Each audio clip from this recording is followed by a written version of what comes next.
Hey everyone, this is Nitro. In this video, I am going to be covering the update released on July 23rd, 2020.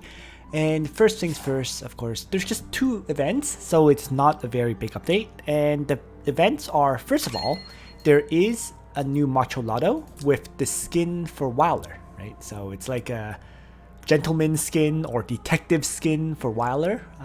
Pretty nice looking, especially the sprite in particular, okay? So I really can't afford it, but I am going to do my Macho Lotto gambles right now and see just how far I get with regards to this skin. So as always, I tend to go for just one decent reward, regardless of what it is. So let's see. So first thing is 300,000 gold, right? I always do the cheap, low cost draws. Second one is also bronze, so probably garbage, yep. Third one, probably bronze as well. Oh, a silver one. Let's see what I get from this. 100 Oracle more. Still kind of garbage. Fourth one, bronze again. Right. Cost is starting to scale up now, but I'll keep buying.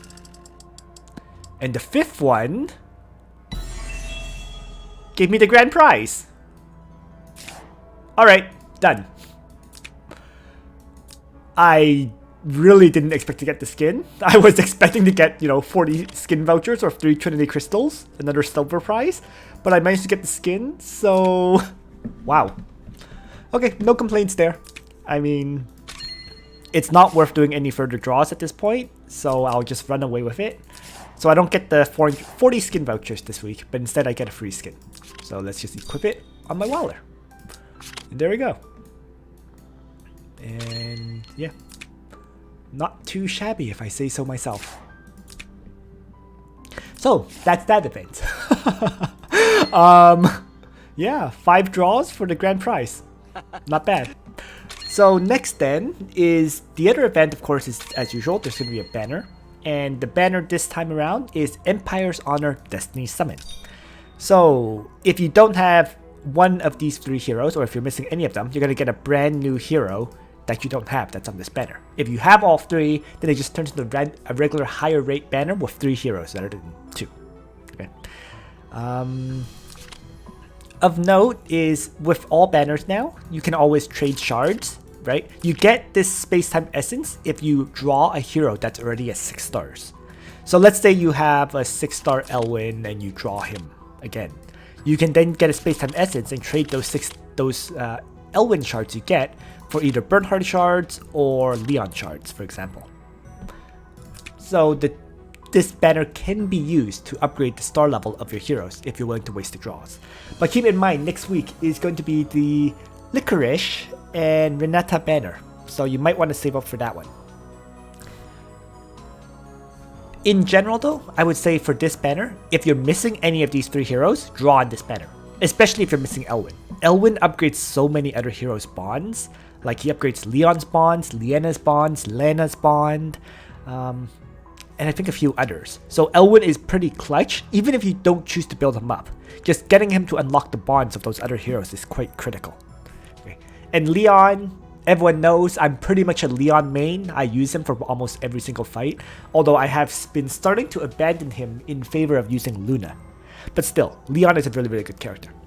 As for Bernhardt is solid, but he does see less and less use in my opinion, right? Bernhardt's main thing is he doesn't do much damage himself. However, he does reduce the stats of allies within 2 blocks of him. The attack and defense stats are both decreased. So in addition, he does have the hegemony passive that can decrease the enemy's defense value and dispel a buff from them. So in that sense, Bernhardt is very, very solid at debuffing enemies so that you can do additional damage to them. By himself, he has no real attack skills, right? Shield Bash does 1 times damage and so on. But by debuffing it, he allows other characters to do a lot of extra damage.